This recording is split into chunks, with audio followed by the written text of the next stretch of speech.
Good morning, students.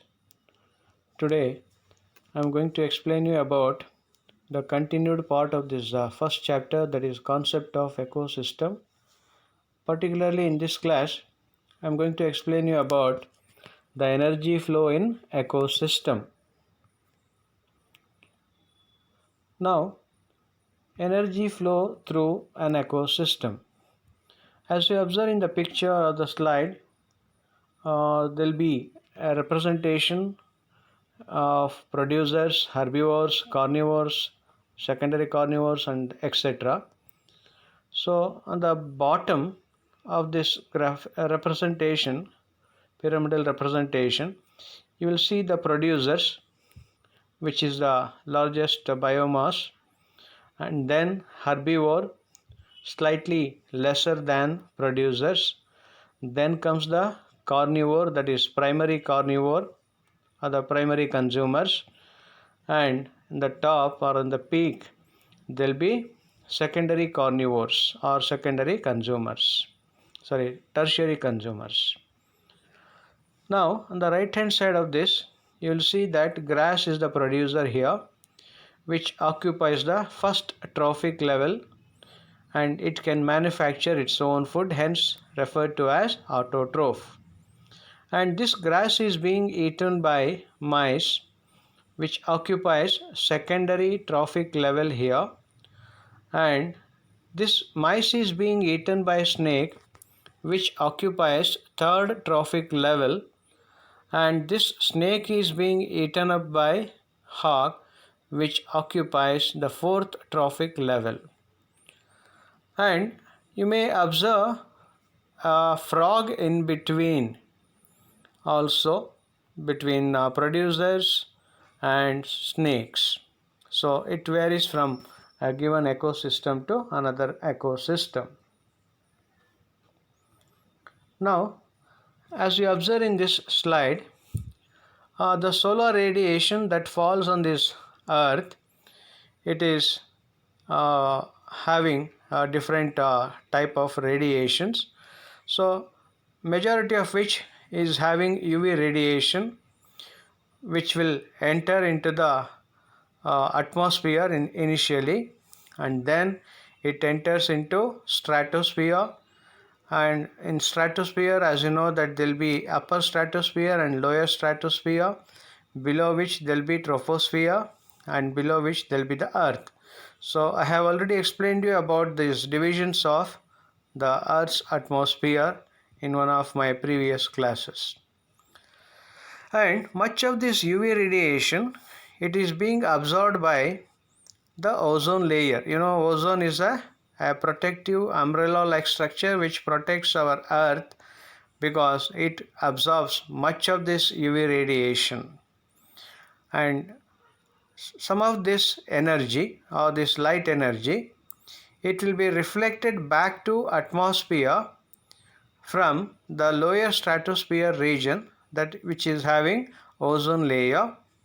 So some amount of which will directly enter into the earth, and that is being absorbed by the earth, particularly by the green plants, that is for the purpose of photosynthesis.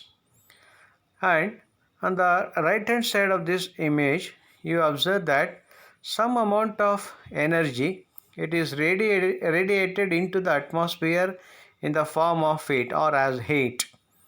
And whatever the heat that is being generated by the earth, is much of which will be radiated into the atmosphere, and some of which may cause an effect, a popular effect, what you know or what you must have heard of, what is known as greenhouse effect. So this greenhouse effect it is an effect which is caused by the gases called greenhouse gases, which is also called global warming. Now coming to energy and the laws of thermodynamics. Students, you must have heard of this laws of thermodynamics already in your PU classes or even in high school classes. You know that this under laws of thermodynamics, there are two laws are there, first law and second law, and these laws of thermodynamics govern the energy flow, that how energy is being moved from one level to another level, and that is being governed by this laws of thermodynamics. You know that energy exists in many forms such as heat, light, chemical energy, and electrical energy. And the energy is the ability to bring about change or to do a work. Thermodynamics is the study of this energy. And as you know that kinetic energy is converted into potential energy, during which some amount of heat is liberated, and that will enter into entropy. Similarly, the potential energy is converted into kinetic energy, during which also some amount of heat is lost, and that will enter again into entropy. Now, energy and the laws of thermodynamics continuation. The first law. You are all aware of the fact that these laws of thermodynamics was proposed by or given by Sir Isaac Newton, who lived between 1643 to 1727. Let me go through the first law. The first law of thermodynamics. Energy can be changed from one form to another form, but it can't be created or destroyed. The total amount of energy and matter in the universe remains constant, merely changing from one form to another form. So, in your high schools, you must have heard like this: energy can be neither be created nor be destroyed, but it can be changed from one form to another form. So, the same is explained here. Then, energy and the laws of thermodynamics continuation, the second law. In all energy exchanges, if no energy enters or leaves the system, the potential energy of the state will always be lesser than that of the initial state. In energy transfer, some energy will dissipate as heat, and the flow of energy maintains order of life. So, this heat has to be eliminated when the energy is moved from one trophic level to another trophic level, and that will always maintain this order of life. Coming to second law of thermodynamics explanation, scientists have studied many ecosystems and have concluded that this energy loss is a constant pattern. In fact, uh, ecosystems have the energy which was calculated by the scientists, that the percentage of usable energy transferred from one organism to another is only about 10%. That means that 90% of the energy is lost as heat, a great loss of energy. So, if producers capture 10,000 calories from the sun, then only about 1,000 calories will be available to support primary consumers, that is herbivores, and only about 100 calories to support secondary consumers, that is carnivores or omnivores. And producers again, if they have 10,000 calories, only 10% of which will be shifted to primary consumers, and that is only about 1,000 calories, and from primary consumers to secondary consumers, again there will be the loss of heat in the form of loss of energy in the form of heat. So it will be about 100 calories only by the time it reaches the secondary consumers. So this loss or the gain of energy by the different trophic levels can be explained by a law what is called as 10% law. That is, in the Arctic, Eskimos hunt whales for food. Whales eat tons and tons of microscopic plankton. This plankton in turn eats microscopic algae. It requires 1000 units of energy or calories of algae to produce 100 calories of plankton, which is what a whale uses to produce 10 calories of blubber, that is fat deposition below their skin, to its body. Finally, these 10 calories of whale blubber contains enough energy to give the Eskimo 1 calorie of energy only. So as you observe here, when there is a movement of energy from one trophic level to another trophic level, there is a availability of around only 10% of energy to the next level of trophic level. Hence it is known as 10% law. Now coming to ecosystem energies, and here in this slide a graphical representation is being shown about the movement of energy from one trophic level to another. And as you observe here in the graph, the first one, that is trophic level 1, that is producers or autotrophs, they have the highest amount of energy, that is 10,000 kilocalories. And when it reaches the the second trophic level, it will be only about 1000 kilocalories. And when it reaches the trophic level 3, it is only about 100 calories. And when it reaches the trophic level 4, it is only 10 calories of energy.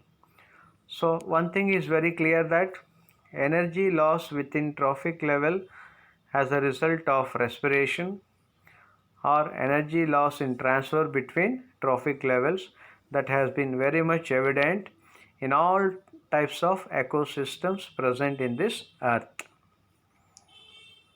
Coming to primary productivity.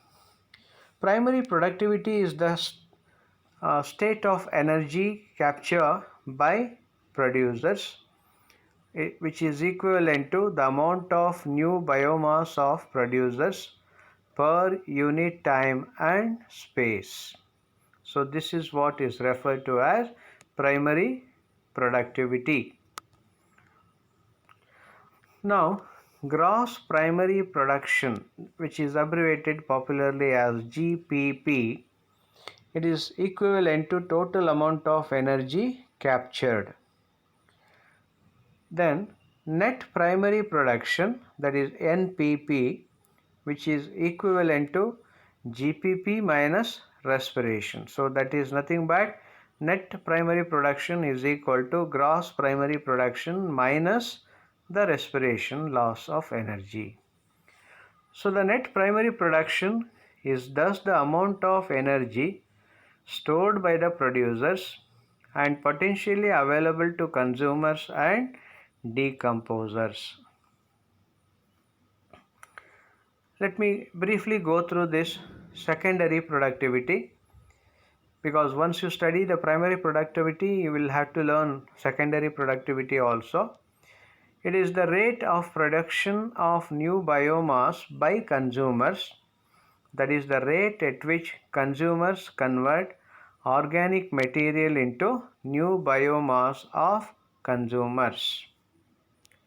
Now coming to biomass.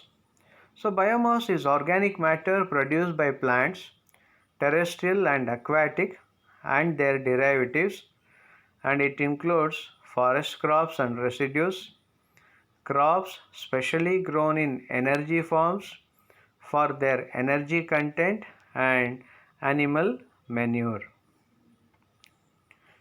Now the question arises, where does this biomass come from? Biomass is obtained from any plant, human or animal derived organic matter. Wood from trees, agricultural crops, wood factory waste, and the construction industry also provides this biomass. Burnt wood from forest fires also provides the biomass. animals and animal droppings, which is nothing but the excreta and the dung of animals, also forms the biomass.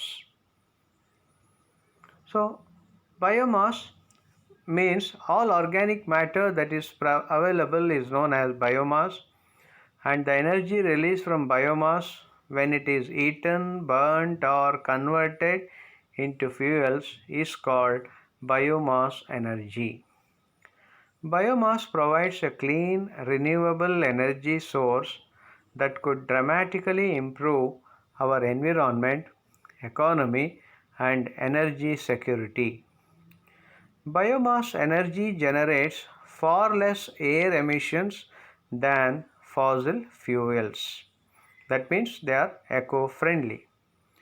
Unlike combustion of fossil fuels, which releases carbon dioxide captured by photosynthesis billions of years ago, carbon dioxide released by biomass is balanced by carbon dioxide captured in the recent growth of the biomass, so that there is far less net impact on greenhouse gas levels by biomass. Biomass is a renewable energy source that is derived from living organisms. It includes all biological material but not organic material like coal. Energy derived from biomass is mostly used to generate electricity or biogas, that is nothing but heat energy. Thermal energy is extracted by means of combustion. Biomass can be chemically and biochemically treated to convert it into a energy-rich fuel. Coming to types of biomass, biomass is classified into three groups. They are biomass from cultivated plant material like fields, crops, forests, etc. Biomass is directly converted into energy by burning the biomass. Biomass derived from waste like municipal waste, animal excreta, and dung. Biomass is converted into liquid fuels. Now, advantages of biomass. Biomass is perennial source of renewable energy, and it can be repeatedly grown and obtained as biomass. Biomass is non-pollutant of atmosphere, as I said earlier in my slide. Production of biomass not only gives fuels but also good quality of organic manures, which when used in farms results in good crop yield. Methane gas produced from biomass is used as domestic fuel in rural areas in gas stores.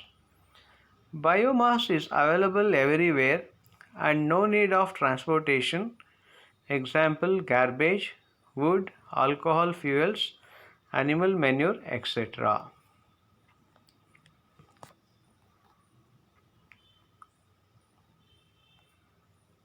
Measurement of primary productivity. As I said earlier, primary productivity can be measured by the following methods: harvest method, carbon dioxide assimilation, oxygen production, and then productivity, etc. Now, coming to first one, harvest method.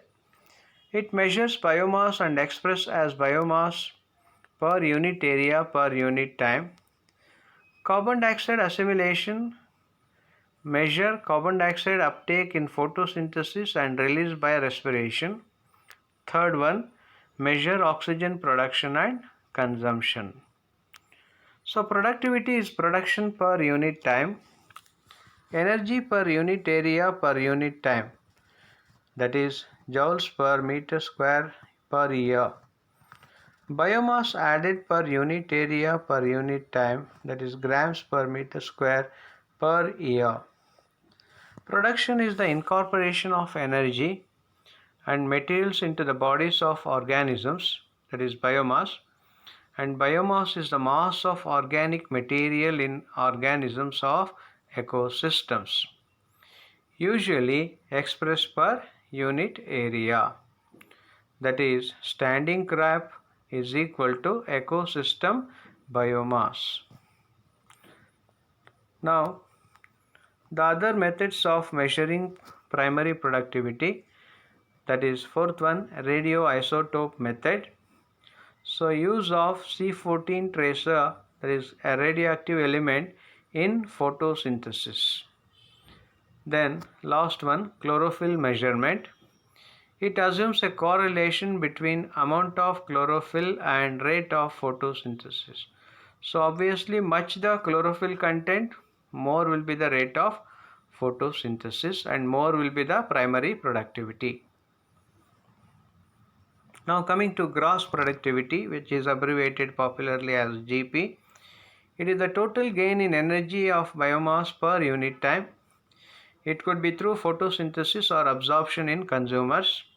And as you observe in the diagram, there will be a considered decrease in the amount of energy or the primary productivity that reaches different trophic levels.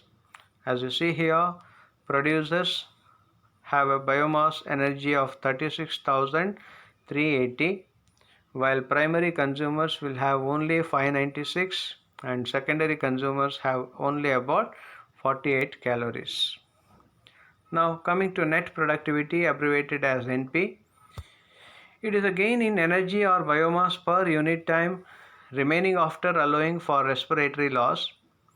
Organisms use some of the energy they capture to keep themselves growing and alive, that is for metabolism. The energy used by organisms for essential tasks is called respiratory energy, and eventually it is released to the environment as heat.